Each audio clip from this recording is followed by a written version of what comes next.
Causes of the Third Crusade. Introduction. The Third Crusade, 1189 to 1192, represents one of the most complex and transformative events of the medieval period, driven by a mix of religious, political, and economic motives. Sparked by the fall of Jerusalem to Saladin in 1187, the campaign sought to restore Christian control over the Holy Land. However, its roots extend far deeper into the socio-political and religious dynamics of the 12th century. By examining the intricate historical context, fervent religious motivations, and the broader political and economic conditions that led to the Third Crusade, we can better understand its significance in medieval history.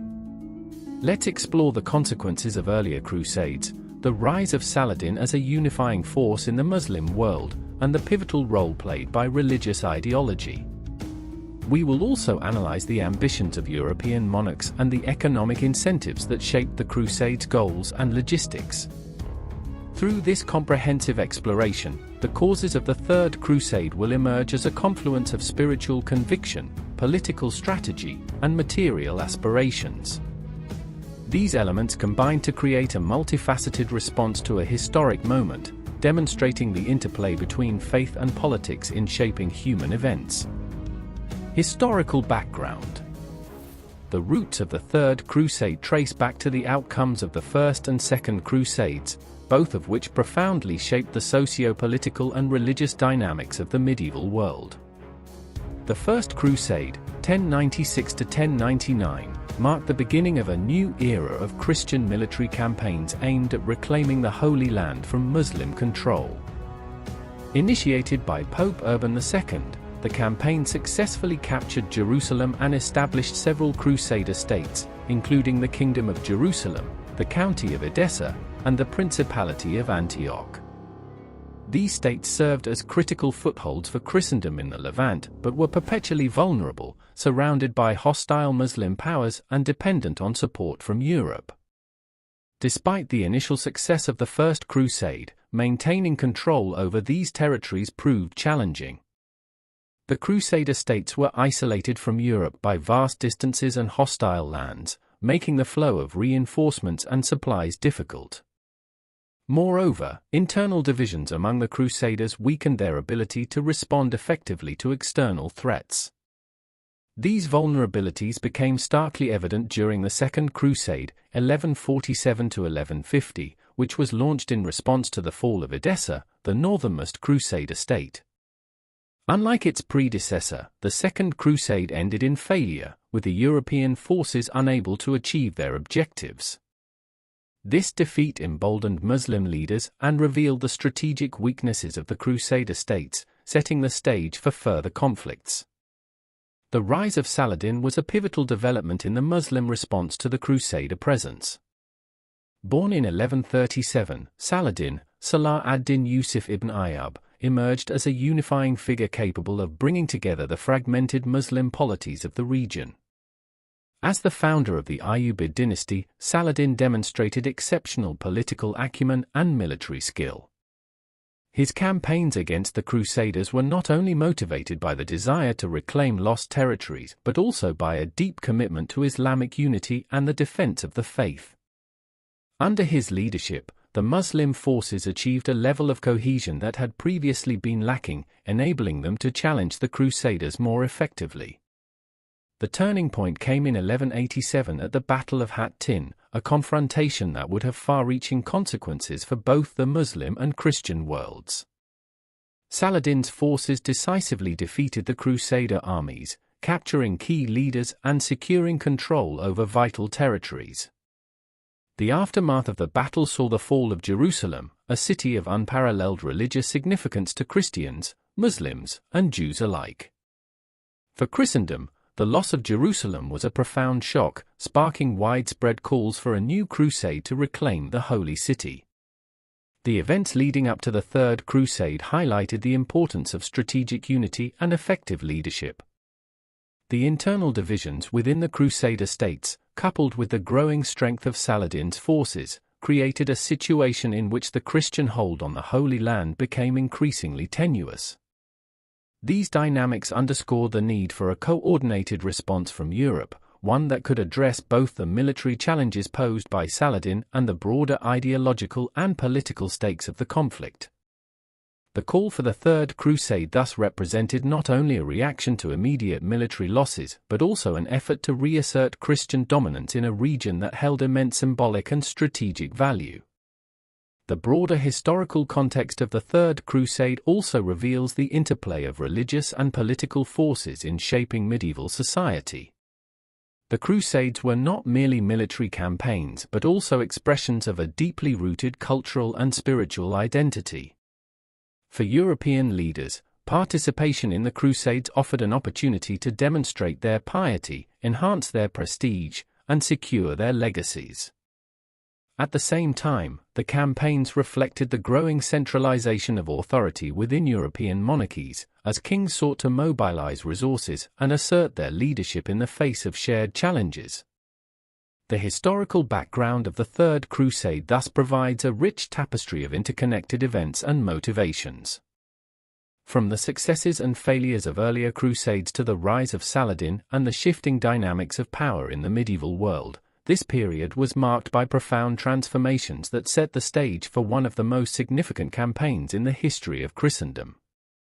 Understanding this context is essential to appreciating the complexity and significance of the Third Crusade as a moment of convergence between faith, politics, and human ambition. Religious motivations. At the heart of the Third Crusade was an intense and pervasive sense of religious duty that permeated every aspect of medieval life. Religion served as both a catalyst and a unifying force, mobilizing entire societies to commit resources, energy, and lives to the cause of reclaiming Jerusalem. Pope Gregory VIII's issuance of the papal bull Audita Tremendi in 1187 exemplified this call to faith. This papal document did not merely request assistance, it demanded action, portraying the crusade as a divine obligation to avenge the desecration of the Holy Land and secure Christian holy sites. The bull promised spiritual rewards, including the remission of sins and eternal salvation, intertwining the temporal goals of the crusade with profound personal piety.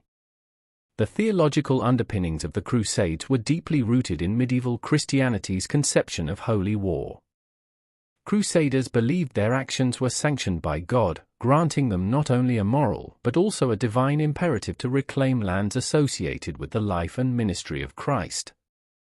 This belief lent a transcendent quality to their mission, inspiring remarkable levels of sacrifice and perseverance.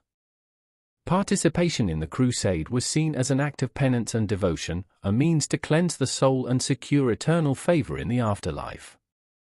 This conviction resonated deeply in a society where religion was central to personal and communal identity. The role of religious propaganda was instrumental in galvanizing support for the crusade. Preachers, often commissioned directly by the papacy, traveled across towns and villages, delivering fiery sermons that emphasized the suffering of Christians in the Holy Land. These sermons painted a vivid picture of Muslim oppression, the desecration of sacred sites, and the urgent need for Christian intervention. They also framed the crusade as a communal effort, calling upon every Christian, regardless of social status, to contribute to the cause. These appeals were remarkably effective in uniting disparate groups under a shared spiritual banner. Religious fervor was further amplified by the symbolic significance of Jerusalem. As the site of Christ's crucifixion, resurrection, and ascension, Jerusalem held unparalleled importance in Christian theology. Its capture by Saladin in 1187 was not merely a military defeat but a profound spiritual crisis, shaking the foundations of Christendom's identity.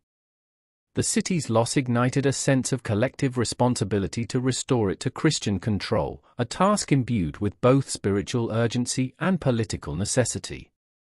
Moreover, the Crusades were deeply intertwined with the medieval Church's broader efforts to assert its authority and unify Christendom under papal leadership. By framing the Crusades as a spiritual obligation, the Church reinforced its central role in guiding societal values and priorities. The Crusades also offered an opportunity to channel the martial energies of European nobility toward a cause that aligned with ecclesiastical goals, reducing internal conflicts while advancing the Church's influence. The alignment of religious motivations with cultural and social structures created a powerful impetus for the crusade. From monarchs and nobles to peasants and clergy, individuals across the social spectrum were drawn to the cause, driven by a mix of spiritual devotion, communal solidarity, and personal aspirations. This shared sense of purpose exemplified the deep integration of faith into the fabric of medieval life, illustrating how religious motivations could inspire and sustain large-scale endeavors even in the face of immense challenges. The religious motivations behind the Third Crusade, therefore, were not merely incidental but central to its conception and execution. They provided the ideological framework that justified the campaign, the emotional appeal that rallied support, and the moral compass that guided its participants. Understanding these motivations sheds light on the profound role of faith in shaping medieval society and the enduring legacy of the Crusades as a testament to the power of belief to drive human action. Political and economic factors. While religion was the driving force, political and economic considerations were integral to the Third Crusade, shaping its scope, objectives, and execution. The participation of powerful monarchs such as Richard the Lionheart of England, Philip II of France, and Frederick Barbarossa of the Holy Roman Empire highlighted the political stakes of the campaign. These leaders saw the crusade not merely as a spiritual endeavor but as a strategic opportunity to enhance their authority, expand their influence, and secure their legacies both at home and abroad. The political landscape of 12th century Europe was characterized by intense rivalries and shifting alliances.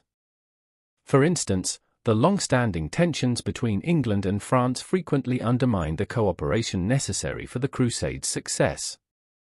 Richard the Lionheart and Philip II were often at odds, with their rivalry complicating the coordination of military efforts and leading to disputes over strategy and resources.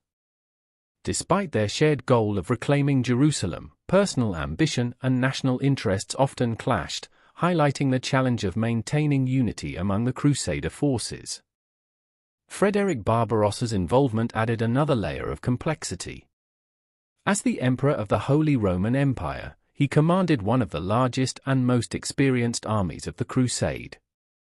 However, his untimely death during the journey to the Holy Land dealt a significant blow to the campaign, depriving the Crusaders of a key leader whose experience and authority might have fostered greater cohesion among the European forces.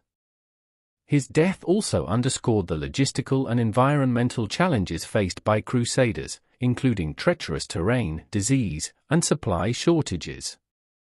Economic factors played an equally critical role in the crusade.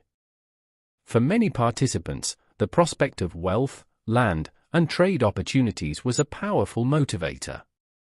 Younger sons of nobility, who lacked inheritance prospects, saw the crusade as a means of gaining land and status. Knights and mercenaries were drawn by the promise of plunder and financial reward, while merchants and shipbuilders seized the opportunity to profit from the logistical demands of the campaign. Cities such as Venice, Genoa, and Pisa thrived as key hubs for transportation and trade, providing ships, supplies, and financial support in exchange for commercial privileges and influence in the Eastern Mediterranean. The economic impact of the Crusades extended beyond the immediate campaign. The expansion of trade networks facilitated cultural and technological exchanges between Europe and the Near East, contributing to the growth of urban centers and the rise of a merchant class. The Crusades also led to innovations in finance, including the use of credit and banking systems to fund military operations. These developments reflected the intersection of economic ambition with religious and political objectives, illustrating how material incentives could reinforce and sustain the broader goals of the crusade. In addition to individual and commercial interests, the Crusades served as a tool for consolidating political power within Europe. Monarchs used the campaign to assert their leadership and mobilize their subjects around a common cause, often imposing taxes and levies to finance the expedition.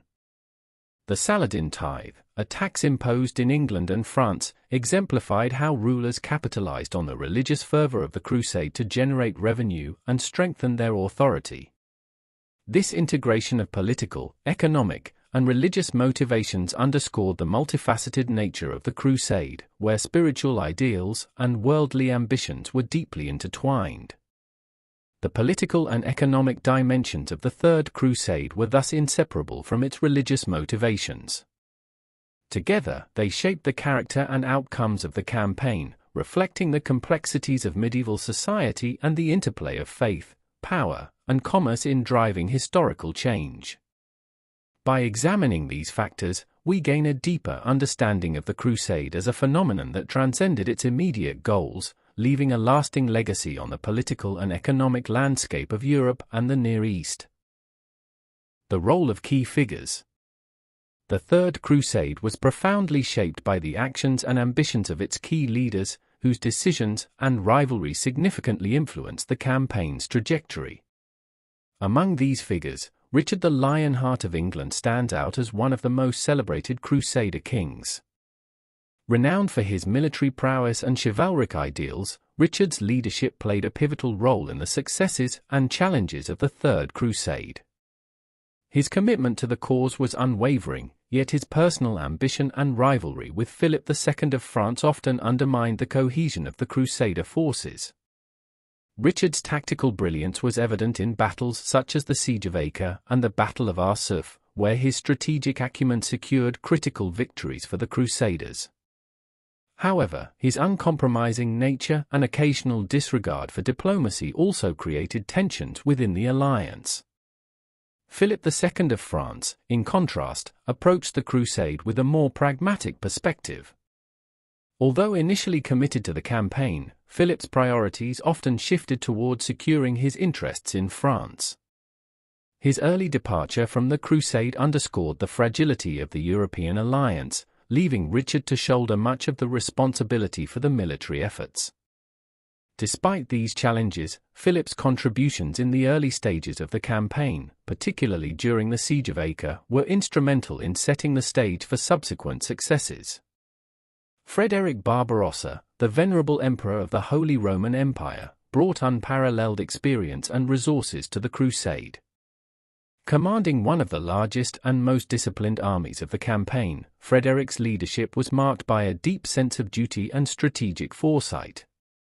His untimely death in 1190, however, dealt a severe blow to the Crusaders, depriving them of a unifying figure whose authority and expertise could have fostered greater cohesion among the European forces. The loss of Frederick highlighted the logistical and environmental challenges faced by the Crusaders, including the difficulties of traversing treacherous terrain and maintaining morale over long distances. On the opposing side, Saladin's role as the Crusaders' primary adversary cannot be overstated. As a unifying force for the Muslim world, Saladin's leadership was characterized by a blend of military brilliance, political acumen, and personal charisma. His ability to inspire loyalty among his followers and maintain a cohesive front against the Crusaders was instrumental in defending the Holy Land. Saladin's strategies, including his emphasis on defensive warfare and his willingness to engage in diplomacy, often outmaneuvered the Crusaders, forcing them into protracted and costly campaigns. Despite his role as the Crusaders' opponent, Saladin's reputation for chivalry and fairness earned him respect even among his enemies, contributing to his enduring legacy as one of history's great leaders. The interplay of personalities among these key figures underscored the human dimension of the Crusade. Their decisions, alliances, and rivalries shaped the course of the campaign, highlighting the complexities of leadership in a context of conflicting ambitions and shared goals. By examining the actions and legacies of these leaders, we gain a deeper understanding of the Third Crusade as a dynamic and multifaceted episode in medieval history. The call to arms. The mobilization for the Third Crusade was unprecedented in scale and scope, marking a period of extraordinary societal commitment and logistical ingenuity across Europe. The call to arms was initiated by Pope Gregory VIII's papal bull, Audita Tremendi, issued in 1187. This powerful document emphasized the spiritual and moral urgency of the crusade, portraying the mission as a divine mandate to reclaim the Holy Land following its loss to Saladin. The bull promised remission of sins and eternal salvation to those who took up the cross, which significantly motivated knights, clergy, and commoners alike. The response to this call transcended traditional social and political boundaries. Across Europe, monarchs, nobles, clergy, and peasants answered the summons, inspired by a combination of religious fervor, feudal obligations, and personal ambition. Recruitment campaigns were driven by preachers who traveled from town to town, delivering impassioned sermons that called on Christians to defend their faith and restore Christian dominance in the Holy Land. These sermons also painted a vivid picture of Muslim control over Jerusalem, which was described as a profound spiritual and cultural affront to Christendom. Organizing such a massive campaign required a level of logistical coordination that was unprecedented for its time. Monarchs imposed taxes, such as the Saladin tithe in England and France, to fund the crusade. This tax was levied on all citizens, regardless of their participation in the crusade, demonstrating the collective nature of the effort. Wealthy nobles often financed their own contingents, outfitting troops with weapons, armor, and supplies.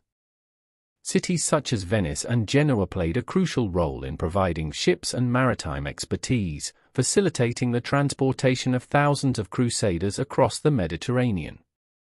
The participation of powerful monarchs, including Richard the Lionheart of England, Philip II of France, and Frederick Barbarossa of the Holy Roman Empire, added further significance to the mobilization effort. These leaders not only brought considerable resources and military expertise but also served as symbols of Christian unity and resolve. Their involvement underscored the importance of the crusade as a political and spiritual endeavor, elevating its status to a matter of international importance. The journey to the Holy Land presented immense challenges, testing the resolve and resourcefulness of the Crusaders. Long marches through hostile territories, harsh weather conditions, and limited supplies took a heavy toll on the armies. Frederick Barbarossa's death during the march through Anatolia highlighted the perils of the journey, underscoring the logistical difficulties faced by even the most experienced leaders. Despite these hardships, the collective determination to reach Jerusalem and reclaim it for Christendom remained a powerful unifying force. The mobilization for the Third Crusade also reflected broader societal changes in medieval Europe. The scale of participation and the level of organization required to sustain the campaign demonstrated the increasing centralization of power within European monarchies and the growing influence of the Church in directing societal priorities.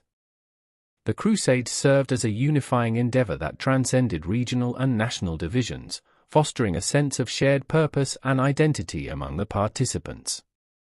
Thus, the call to arms for the Third Crusade was a remarkable demonstration of faith, ambition, and logistical ingenuity. It brought together individuals from all walks of life, united by a shared goal to reclaim the Holy Land and restore Christian control over Jerusalem. The Third Crusade was a watershed moment in the medieval era, reflecting the intricate interplay of religious, political, and economic forces that defined the period. While its immediate goal of reclaiming Jerusalem was not fully realized, the campaign nonetheless achieved significant military and political successes, including the securing of key coastal cities and the establishment of a tenuous truce between Richard the Lionheart and Saladin. These outcomes underscored the complexity of the Crusade's objectives, which were as much about asserting European dominance and unifying Christendom as they were about reclaiming holy sites. One of the most enduring aspects of the Third Crusade is its demonstration of how faith can act as a unifying force capable of mobilizing diverse populations and resources on an unprecedented scale. The call to arms transcended national, linguistic, and cultural boundaries, uniting European monarchs, nobles, and commoners in a shared spiritual mission. This unity, though often strained by internal rivalries and competing ambitions, highlighted the central role of religion in shaping medieval society and influencing its geopolitics. Politically, the Crusade illuminated both the strengths and limitations of European monarchies during this period. Leaders like Richard the Lionheart displayed remarkable strategic and tactical prowess, but their inability to fully cooperate and coordinate their efforts exposed the challenges of maintaining cohesion in large-scale endeavors. These political dynamics not only affected the outcomes of the Crusade but also provided valuable lessons for future military and diplomatic efforts in the region. Economically, the Crusade had profound and lasting effects. It facilitated the expansion of trade networks and the exchange of ideas, goods, and technologies between Europe and the Near East. Maritime cities like Venice and Genoa emerged as pivotal players in this new economic order, leveraging their logistical expertise and commercial acumen to shape the trajectory of the Crusades and beyond. The Crusade also underscored the role of economic incentives in motivating participation, from promises of land and wealth to the financial mechanisms that sustained the campaign. The Third Crusade also left an indelible mark on the historical consciousness of both Christendom and the Muslim world. Figures like Richard the Lionheart and Saladin became legendary, embodying the ideals of chivalry, leadership, and diplomacy. Their interactions, characterized by both conflict and mutual respect, have continued to captivate historians and the public alike, serving as a reminder of the complexities of war and the possibility of coexistence amid adversity. In examining the causes and outcomes of the Third Crusade, it becomes clear that the campaign was not merely a reaction to the fall of Jerusalem but a reflection of the broader dynamics of medieval society. The interplay of faith, power, and ambition drove the Crusade, shaping its trajectory and its legacy. While the Crusade failed to achieve its ultimate goal, its impact was far-reaching, influencing the political, economic, and cultural landscapes of both Europe and the Near East. Ultimately, the Third Crusade stands as a testament to the enduring power of collective human effort, shaped by a complex matrix of motivations and aspirations. Its legacy serves as both a historical case study in the challenges of large-scale collaboration and a poignant reminder of the profound ways in which faith, politics, and economics can intersect to shape the course of history. Thanks for listening. Like, comment, and subscribe to Medieval Chronicles 1066 for more journeys back to the Middle Ages. Stay curious.